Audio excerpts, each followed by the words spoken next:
Vale, hoy vamos a sumergirnos en un mundo que era a la vez un paraíso y un auténtico infierno. Hablamos de la colonia francesa de Saint-Domingue a finales del siglo XVIII, justo antes de que todo saltara por los aires con la Revolución haitiana. Para guiarnos en este análisis, vamos a usar fragmentos de la novela histórica La isla bajo el mar, y la vamos a tratar casi como un documento, ¿no? Una ventana a la mentalidad de la época. Queremos desentrañar esas relaciones humanas tan complejas, a menudo brutales, que se tejieron allí. Y todo empieza con la llegada de un joven francés, Toulouse Valmorain, un hombre que llega con la cabeza llena de ideas de la Ilustración. Y esa es la primera gran contradicción. Valmorain llega desde París, que era el centro del pensamiento ilustrado. Claro. Habiendo leído a Rousseau sus teorías sobre la libertad, el contrato social, y aterriza en un lugar que es la negación absoluta de todo eso. Saint-Domingue era la joya de la corona del Imperio francés, el mayor productor mundial de azúcar y de café. La llamaban el París de las Antillas, ¿no? Por todo el lujo que había. Exacto, por la opulencia de sus ciudades. Pero esa riqueza se construía sobre un sistema de esclavitud que era el más rentable y, por lo tanto, el más brutal que ha conocido la humanidad. El oro dulce, como llamaban al azúcar, exigía un coste en vidas que era sencillamente aterrador. Así que tenemos ese contraste tan bestia desde el primer momento. ¿Y este sistema cómo estaba organizado? Porque las fuentes hablan de una jerarquía social increíblemente rígida. Extremadamente rígida. Y obsesionaban con la raza. En la cima absoluta estaban los grands blancs, los grandes terratenientes, que muchas veces ni vivían allí, estaban en Francia. Ah, claro. En la colonia el poder real lo tenían los gerentes de esas plantaciones. Justo por debajo, una clase muy numerosa y muy resentida, los petits blancs. Eran artesanos, comerciantes, blancos pobres cuyo único capital social era el color de su piel. Y lo defendían con una ferocidad increíble. Entiendo. Luego venía un grupo fascinante, los affranchis, o libertos, personas de color, a menudo de sangre mixta, que habían comprado su libertad o la habían recibido de sus padres blancos. Algunos llegaron a ser muy ricos, Incluso tenían sus propias plantaciones y sus propios esclavos. Pero socialmente nunca serían iguales a los blancos. Nunca. Las fuentes mencionan que había más de 60 clasificaciones distintas para definir el grado de sangre blanca de una persona. 60. Vaya. Una locura. Y en la base de todo, sosteniendo esa pirámide, 500.000 de esclavos africanos superaban a blancos y libertos juntos en una proporción de casi 10-1. 10-1. Esa cifra ya te da una idea de la tensión, del miedo que debía flotar en el aire. Y en medio de todo esto aterrizaba Valmorain, que en principio solo iba para unas semanas. ¿Qué es lo que le obliga a quedarse? Pues se encuentra con una catástrofe personal. Su padre, que dirigía la plantación familiar, está moribundo y el negocio en la ruina. Valmorain, el joven lector de filósofos, se ve de repente forzado a convertirse en un gran blanc, en un amo de esclavos. Y aquí es donde vemos la corrosión de sus ideales en tiempo real. Claro. Lo que al principio le parece una abominación moral, la esclavitud, empieza a racionalizarlo. ¿Y cómo ocurre esa transformación? ¿Es un cambio repentino o es algo más gradual?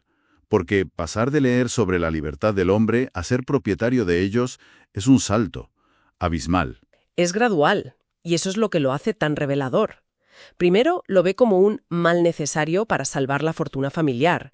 Luego, se autoconvence de que su gestión es más humana que la de sus vecinos, a los que considera unos palurdos, unos crueles e ignorantes. Ya.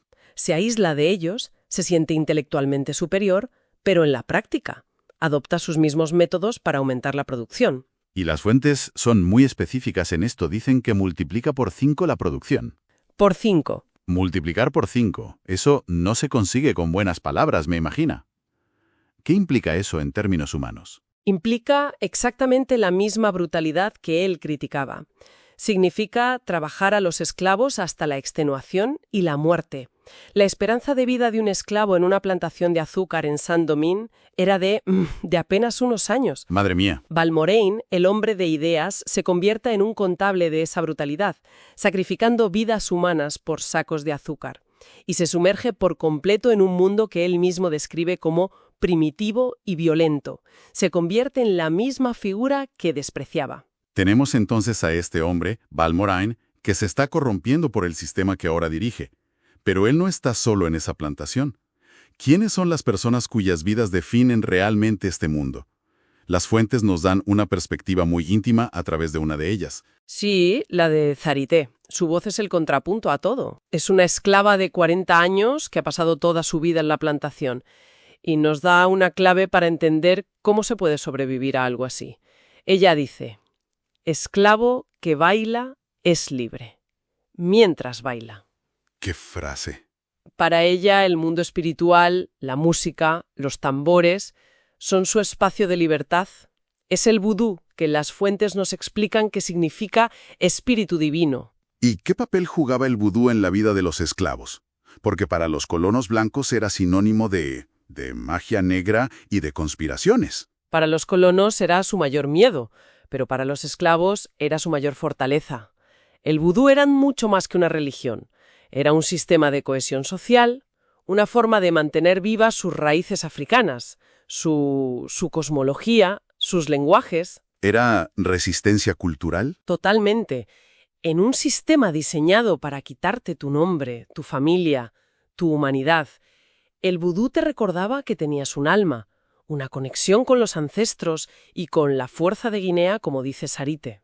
Y en el otro extremo del espectro social de la plantación tenemos a la esposa de Balmorain, Eugenia García del Solar. Llega desde Cuba y es tan ajena a ese mundo como lo era Balmorain al principio. Completamente.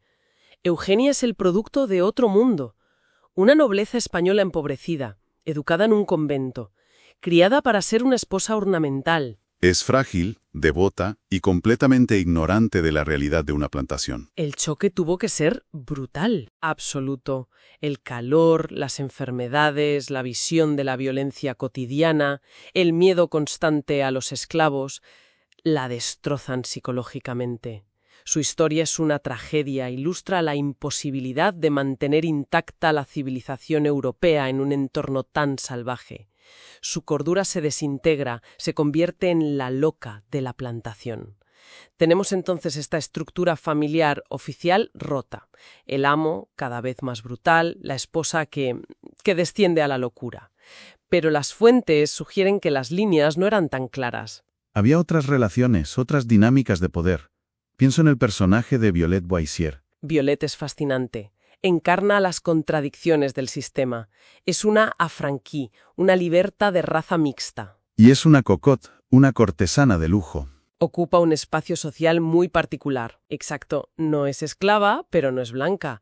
Usa su belleza, su inteligencia y una increíble visión para los negocios para navegar en ese mundo. Acumula su propia fortuna y ejerce un poder considerable a través de sus amantes, hombres influyentes. Uno de los cuales es el propio Balmorain, antes de casarse. Sí, y no solo Balmorain, ella mantiene una relación muy seria con un militar, el capitán Etienne Relais, un hombre descrito como incorruptible y a la vez muy violento. Y esa relación es la que rompe todas las reglas. Desde luego. Relais, un oficial blanco de alto rango, se enamora de ella hasta el punto de querer casarse. Esto era un escándalo mayúsculo, un desafío directo a la jerarquía racial. Violette no es una víctima, es una estratega que usa las herramientas a su alcance para asegurarse una posición de poder, de independencia, que era casi impensable para una mujer de color en esa época. Y es esta mujer, Violette, quien conecta los mundos. Como un favor a Balmorain, ella compra a una joven Zarité para que sea la doncella personal de su futura esposa, Eugenia. ¿Qué ocurre cuando Zarité es llevada al corazón de la casa del amo? Ocurre lo que era una práctica común y una de las realidades más oscuras del sistema, el abuso sexual sistemático. Balmorain empieza a forzar a Zarité. Y las fuentes son muy claras en esto, ¿eh? No es un romance ni una seducción, es una extensión del poder absoluto del amo sobre el cuerpo del esclavo. Es una tarea más para ella. Sí, una violencia que soporta disociándose, dejando que su alma se vaya volando a otra parte mientras su cuerpo es utilizado. Esta violación tiene consecuencias que va a alterar toda la estructura de la plantación. Nace un niño, Sean Martin. En una sociedad tan obsesionada con la pureza de sangre y la legitimidad, ¿qué hace un hombre como Balmorain con su hijo ilegítimo, de raza mixta, nacido de su esclava? No puede reconocerlo, sería un deshonor y una amenaza para su linaje oficial. Así que recurre a la hipocresía máxima del sistema. Le pide a Violet y a Relais, que no pueden tener hijos propios, que críen a Jean-Martin como si fuera suyo. Increíble. Le da a su hijo biológico una vida de hombre libre, pero borra por completo su propia paternidad y la maternidad de Zarite. Así que se crea esta familia secreta, esta red subterránea de parentescos. Es alucinante. Y se complica aún más, porque después Valmorain y Eugenia tienen a su hijo legítimo, Maurice. Pero como Eugenia ha perdido la razón, no puede cuidar de él. Claro. ¿Y quién lo cría? Sarité. Sarité. Así que ella se convierte en la madre de facto de ambos niños, de su propio hijo biológico, al que solo puede ver de lejos, y del heredero legítimo de su amo, al que amamanta y cuida como si fuera suyo. Ella es el eje maternal secreto que une dos mundos que oficialmente no debían tocarse. Mientras todos estos dramas personales se desarrollan, las fuentes nos recuerdan que hay un murmullo de fondo, un miedo que lo impregna todo. El miedo a una revuelta masiva. Y ese miedo tiene un nombre: Macandal. Macandal es más que un hombre, es una leyenda, el espectro que atormenta a todos los colonos blancos. Fue un esclavo fugitivo, un cimarrón, que varias décadas antes, entre 1751 y 1757, organizó una vasta red de envenenadores. Su objetivo era exterminar a la población blanca de la colonia. Durante años sembró el pánico absoluto. ¿Y cómo acaba su historia? Porque se cuenta de dos maneras muy distintas. Exacto. La versión oficial, la de los blancos, es que fue capturado y quemado vivo en una hoguera. Un ejemplo brutal para aterrorizar a los demás. Ya. Pero la versión de los esclavos, la que se susurra de plantación en plantación, es muy diferente. Para ellos, en el momento en que las llamas lo alcanzaron, Macandal usó su poder, se transformó en un mosquito y salió volando, ileso. Una huida mágica. Eso es. Es increíblemente poderoso. ¿Qué significaba esa promesa de que volvería? Significaba que la rebelión no había muerto con él. Transformó una derrota militar en una victoria espiritual. Macandal volverá se convirtió en un grito de guerra, en la profecía de una venganza inevitable. Para los amos era su peor pesadilla, y para los esclavos su mayor esperanza. Es la historia que le cuentan a Eugenia y que acelera su descenso a la locura. Claro, para ella el fantasma de Macandal es real, y viene a por ella y a por su hijo. En medio de este clima de terror y esperanza, Zarité encuentra su propia forma de rebelión, mucho más personal, más íntima. Sí, ella se enamora. Se enamora de Gambo, un esclavo recién llegado de África, un hombre descrito como un guerrero que no ha sido quebrado por el sistema. Y su relación es secreta, un refugio de ternura y afecto en un mundo definido por la violencia. Gambo representa todo lo que el sistema intenta aniquilar: la conexión con una África libre, la dignidad intacta, el espíritu de lucha. Enamorarse de él es el acto de rebeldía definitivo de Zarité. Es reclamar la soberanía sobre su propio cuerpo y sus sentimientos. Y esto nos lleva a la encrucijada final para ella.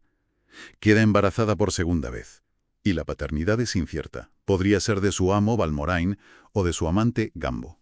Precisamente.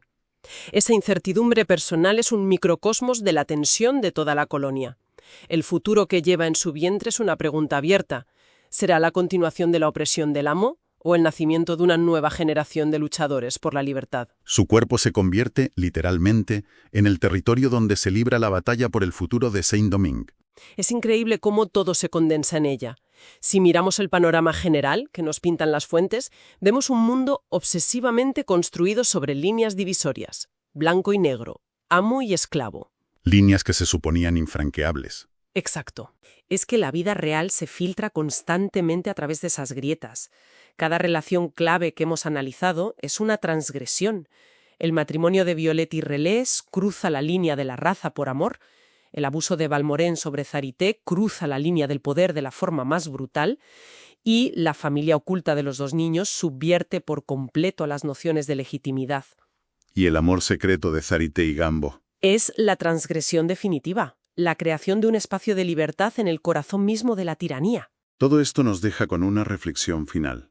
En un sistema social y económico diseñado para deshumanizar, para reducir a las personas a meras categorías, ¿qué nos dice sobre la naturaleza de ese sistema el hecho de que las conexiones humanas más fundamentales, la familia, el amor, la identidad, sean precisamente las que deben permanecer secretas, ocultas, para que la estructura oficial pueda seguir en pie?